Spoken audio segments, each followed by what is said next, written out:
All right. So what are the major beliefs and practices of Islam? So the essential question, now this is a question that's been asked every single time we've done an assignment, is how did post-classical civilizations gain, consolidate, maintain, and lose their power?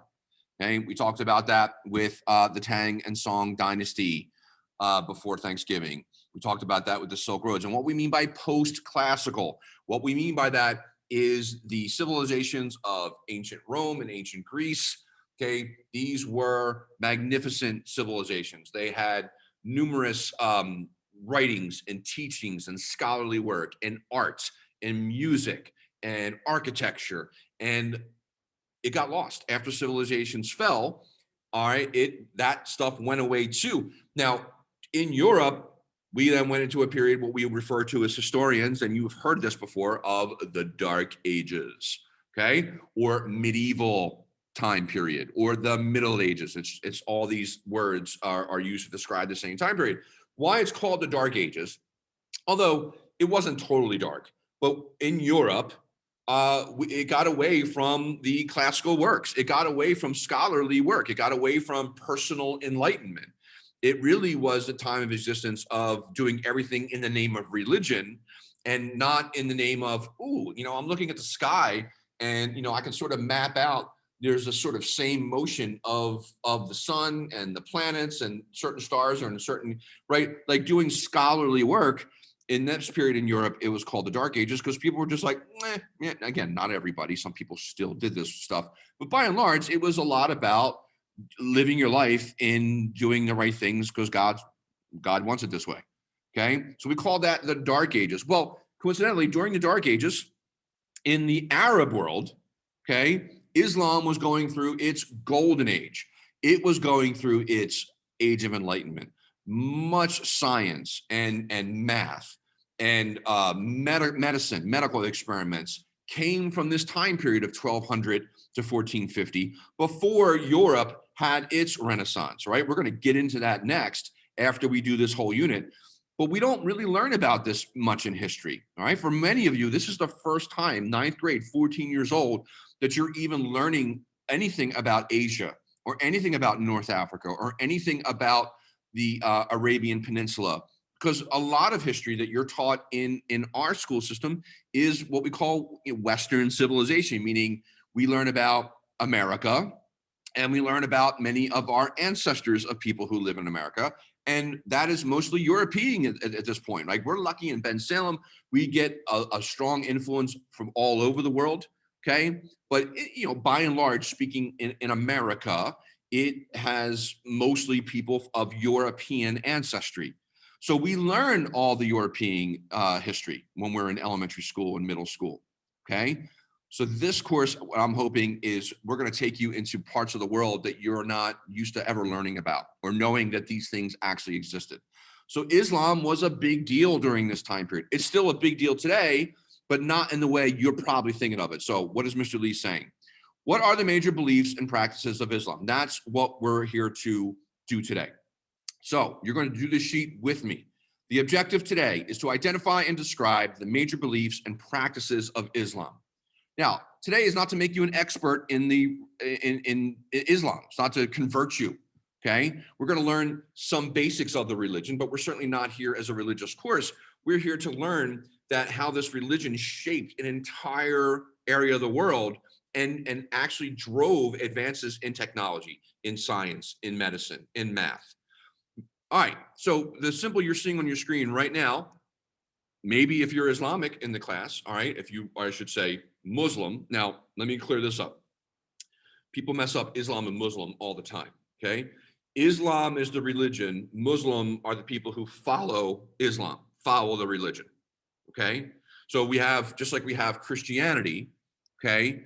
Christians, we call people who follow the teachings of Christ, we call them Christians. Now they sort of sound like they have the same name because the word Christ is in all of that, right? But Islam and Muslim are they're related, obviously, but Muslims are followers of Islam. Okay, so Islam is the religion. All right, so most of us are familiar with the cross. What religion, go ahead and shout it out, what religion is associated with the cross?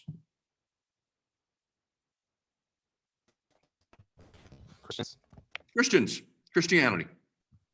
The Star of David, okay, which is the star. It's like two superimposed triangles, 5-point star. What religion is that?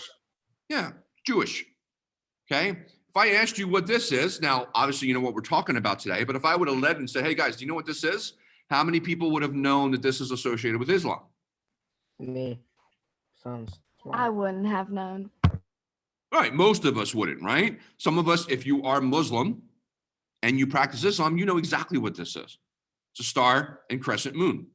Now, in all actuality, in fairness, this didn't come about until like the mid 20th century, so like the 1950s.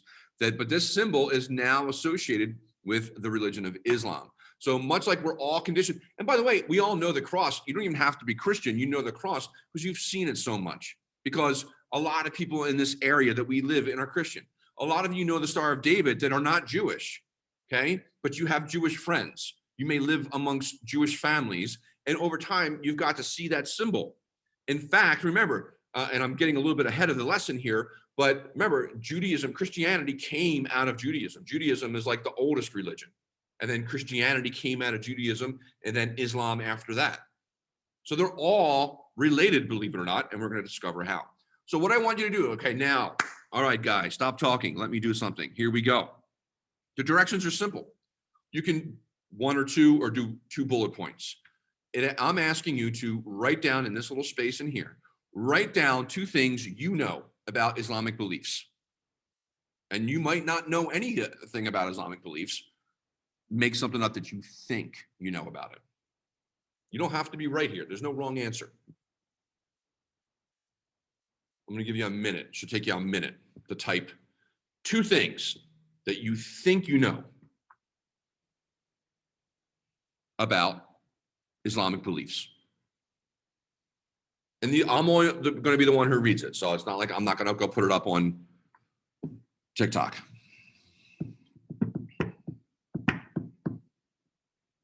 And again, always word things. You can talk about controversial things with me. I'm always up for that. Just make sure you word things appropriately, you know, in terms of language and things like that.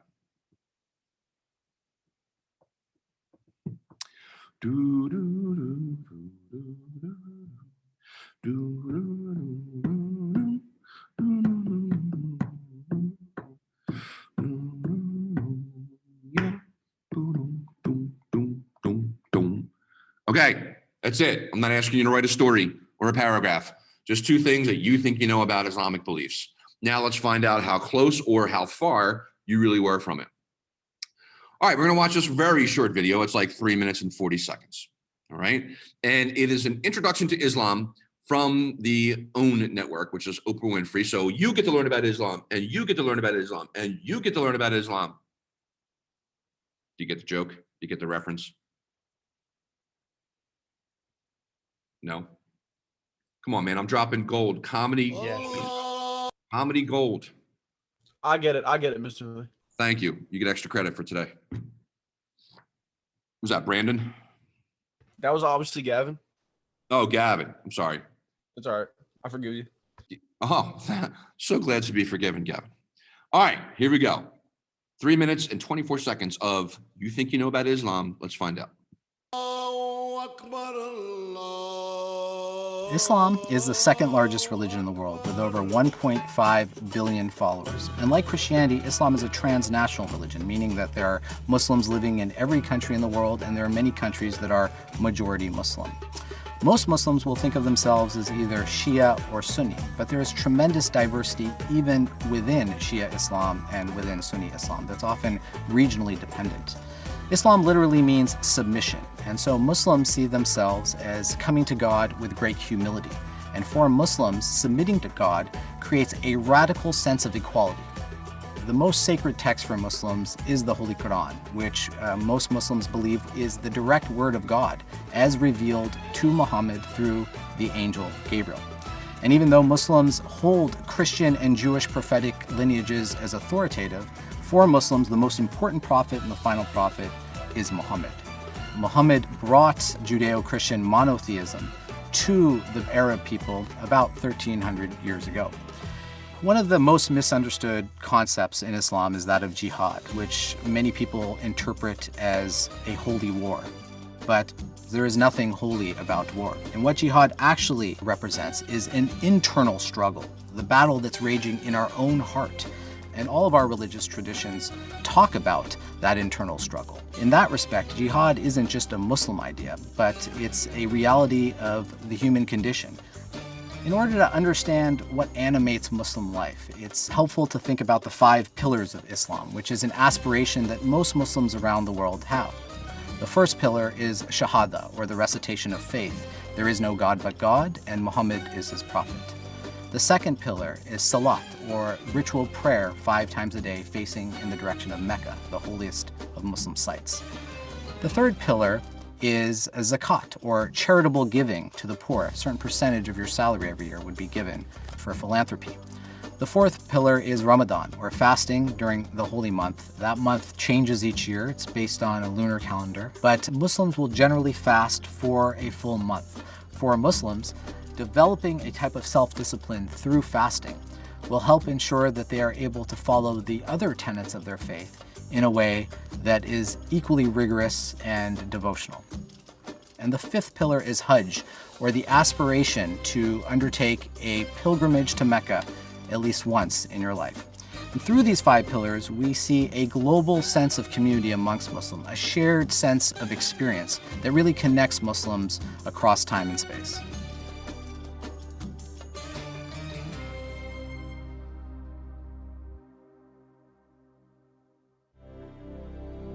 All right, cool. So back to the questions. All right, now what I'm going to suggest that you do, you can do one of 2 things. You can type responses in, or you can copy and paste them from the text. All right, if you don't understand yet, by now, these are 2 functions you should know how to do on your Chromebook, right? You should know how to highlight the area. You do that with your mouse and dragging.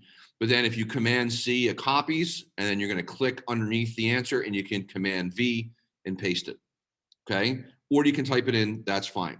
So then, as we just said, Islam literally means submission, submitting to the will of God. People who are the followers of Islam are called Muslims. So hopefully that you've cleared up today. You can tell the difference between Islam and Muslim, okay?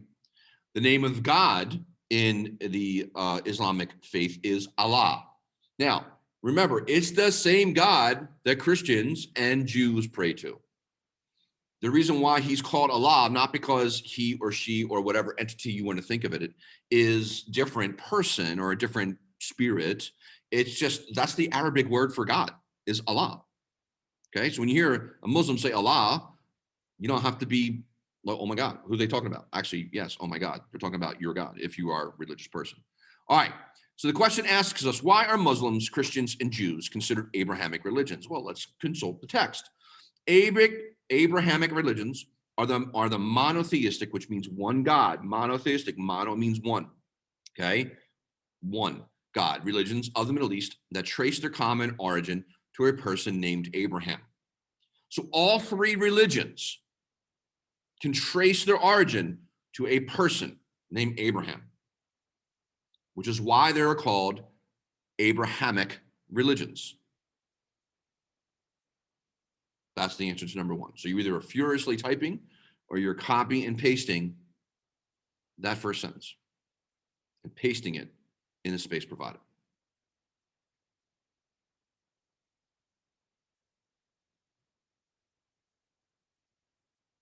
And anytime you guys have a question, please let me know. I don't catch everything in the chat. I can't, sometimes monitor that for you. So don't be afraid to ask questions.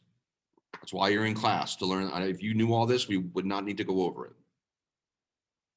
All right, next, what do Muslims call Christians and Jews and why? All right, let's keep reading here. In fact, I'm going to read the whole first paragraph.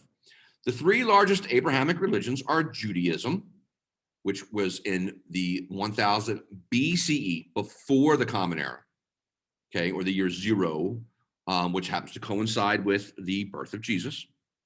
Christianity in the 30 CE, the Common Era, so this is after the birth of Jesus, and Islam 600 CE, again, after the birth of Jesus, but we call this before Common Era and Common Era now. In the Quran, which is the holy book of Islam, Christians and Jews are referred to as people of the book because they are followers of monotheistic Abrahamic religions. So there's your answer to number 2. What do Muslims call Christians and Jews? People of the book. Why? Because they follow a monotheistic religion that has its origin in the person Abraham. Or you could copy and paste Christians and Jews are referred to as people of the book because they are followers of monotheistic Abrahamic religions. So as you're doing that, I'm going to finish the paragraph. All the Abrahamic religions were established in current day Middle East. So the area of the world that we call the Middle East. Okay. This is Africa, Red Sea. Over here is what we call the Middle East, even though it's not a very big map of the Middle East. The Arabian Peninsula. All right. So they all were established in this area.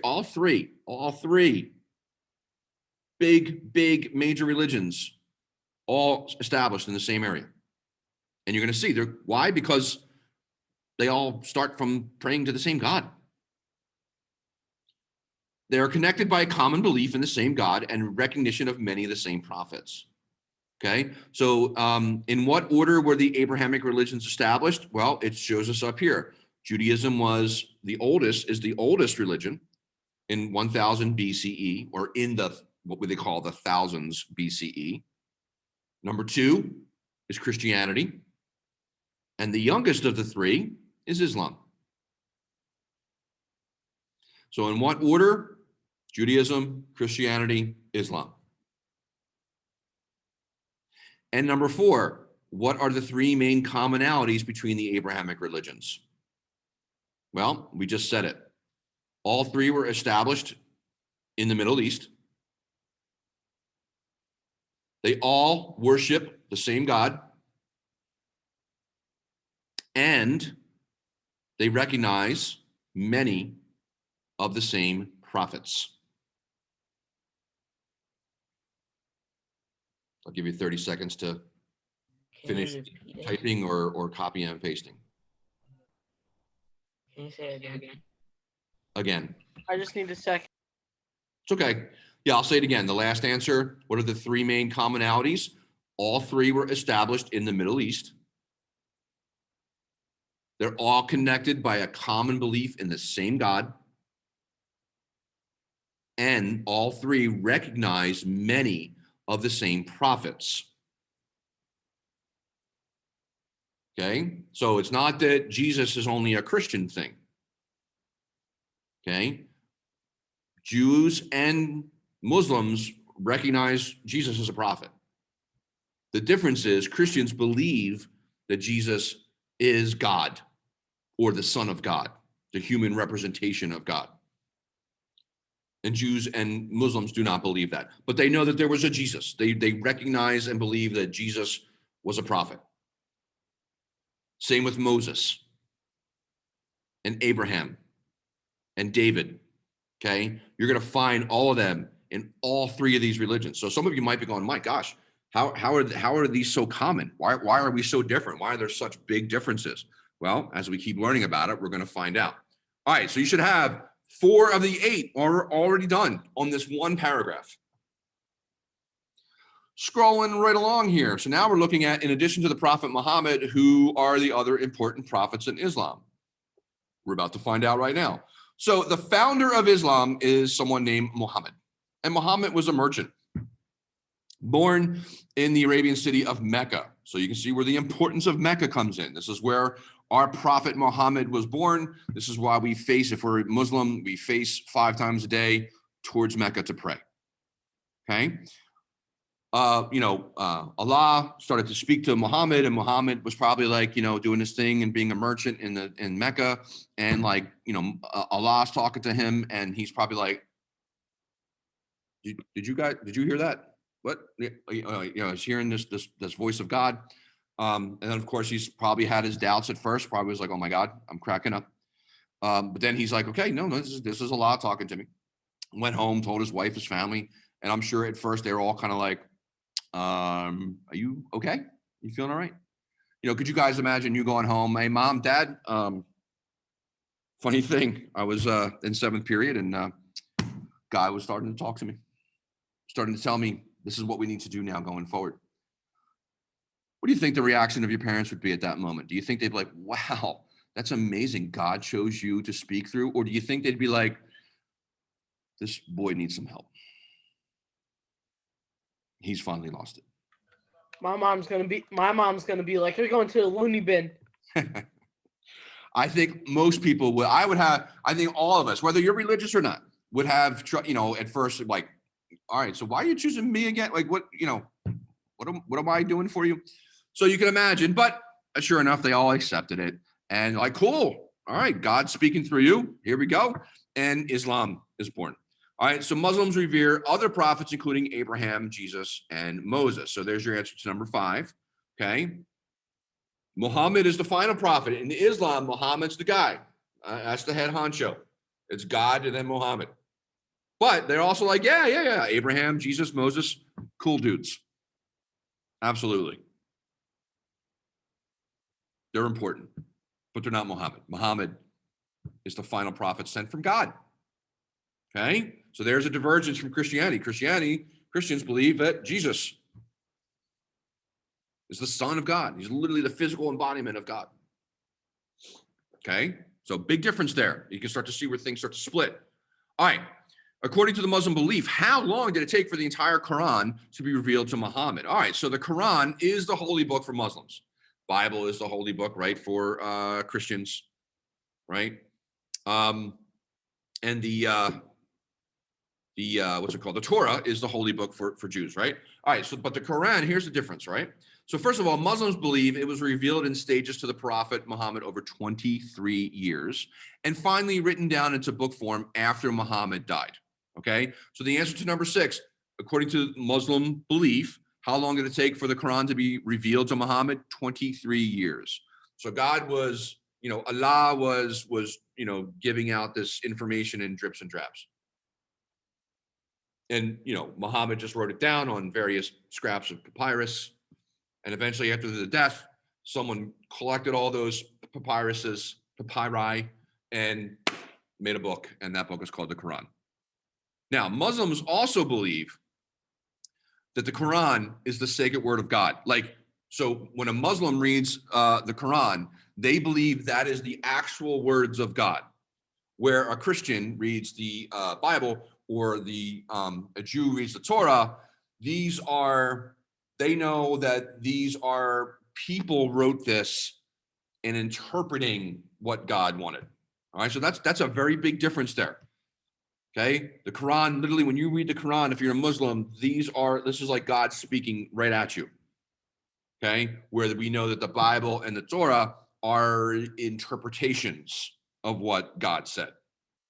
Okay, all right. Muslims also believe that the Quran corrects any errors in previous holy books, such as the Old and New Testament. So the Quran's, Muslims are like, hey man, the Quran's way more accurate. The Old and New Testament that's old news. The Quran is the new text in town. This is the one you really need to believe. There are 114 chapters, and the Quran, of course, is written in Arabic. Okay, no surprise there. All right, number 7. Other than the Quran, what is another holy text in Islam? Well, Mr. Lee, it's called the Hadith. The Hadith is another holy text in Islam. Hadith are reports of what the Prophet Muhammad said or approved. These sayings were often overheard and written by people other than Muhammad. So Muhammad could be, talking to a friend. Muhammad said something or approved of something. This person would then go ahead and write down what Muhammad said. It would become, it's called a hadith. It now becomes a holy text because Muhammad said it. So you have the Quran and hadiths. The symbol for Islam is the crescent moon with a star, as we talked about in the beginning of the lesson.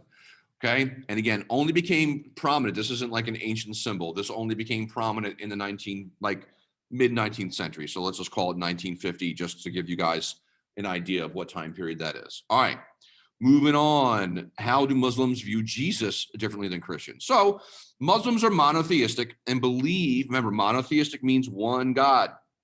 Okay. Before this, before Islam in that area of the world, it was common to believe in many, many gods. Okay. Certainly with the ancient Romans and Greeks, you had the god of war, you had the god of love, the god of fire, the god of the sea. Okay. There was all these gods. And of course, the head god Zeus up top. And then you had, in the Hindu religion, you have many different gods. Even under Buddha, you have different sort of godlike features. In Confucianism. Okay, so monotheism, although on our side of the world, we tend to see that as being very normal. We're used to that with Islam and Judaism and Christianity, that all are one God. This is very new for back then.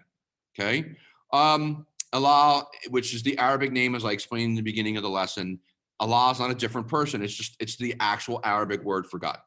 All right, main beliefs. We're going to get to Jesus in a second. Main beliefs: Allah is the one and only God. That is also a central tenet in Christianity and also in Judaism. Okay, so again, lots of similarities in these religions. Angels exist.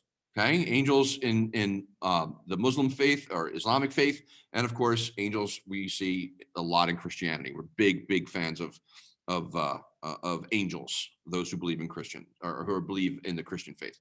The Quran and the Hadith are holy books. We've mentioned that already. These are what we go by.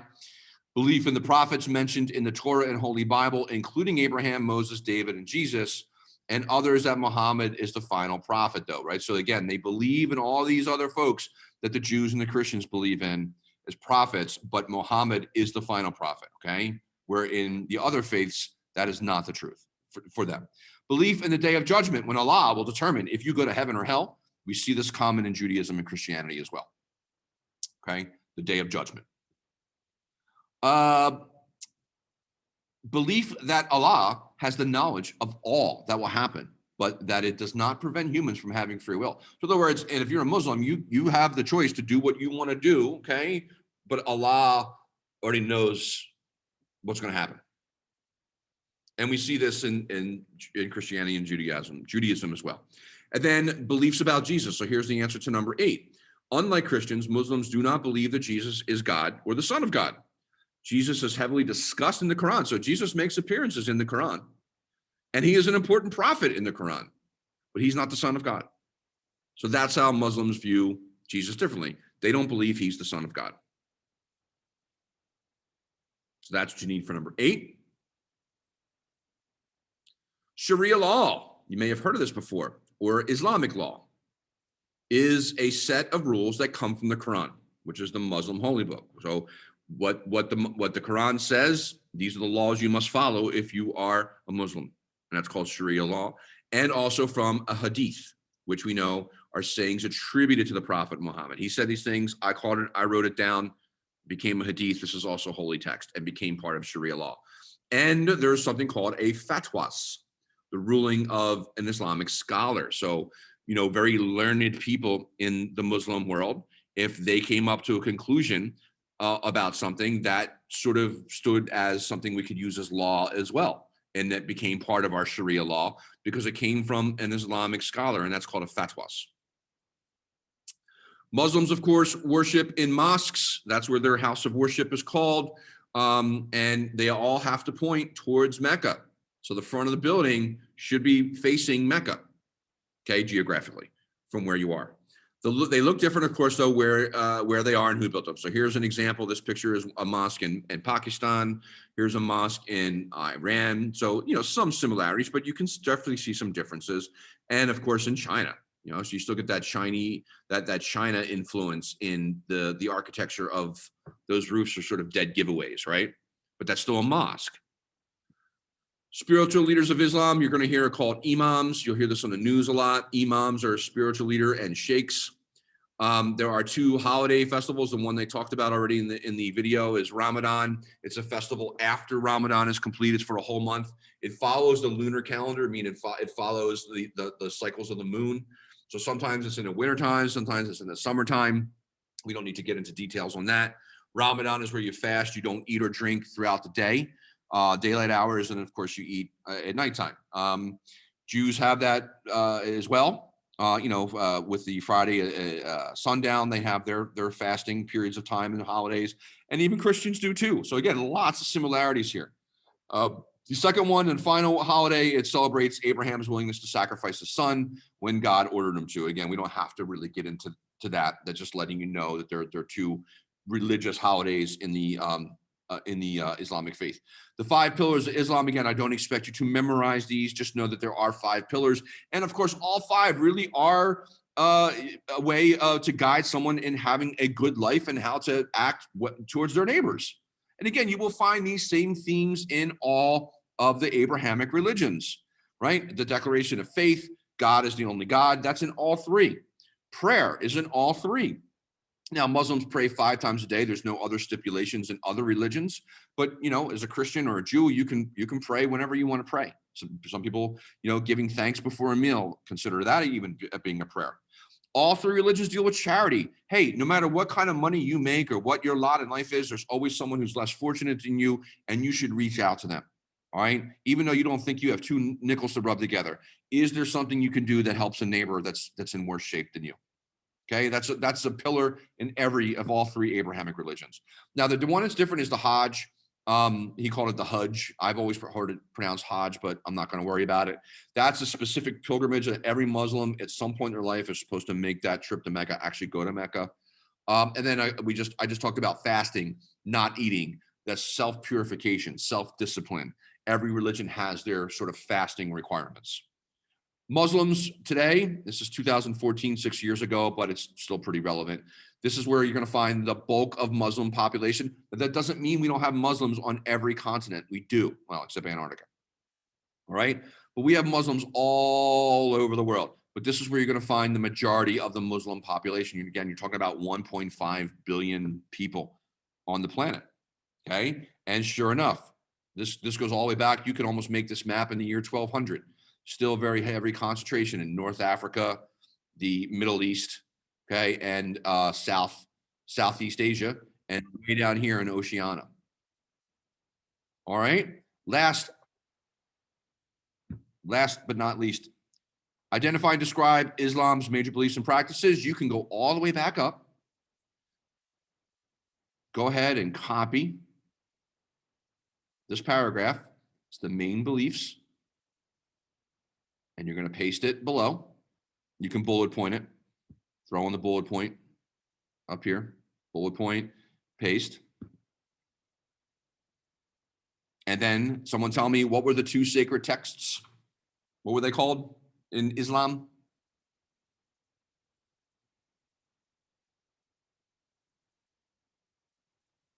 Don't all yell at me at once. Begins with a Q.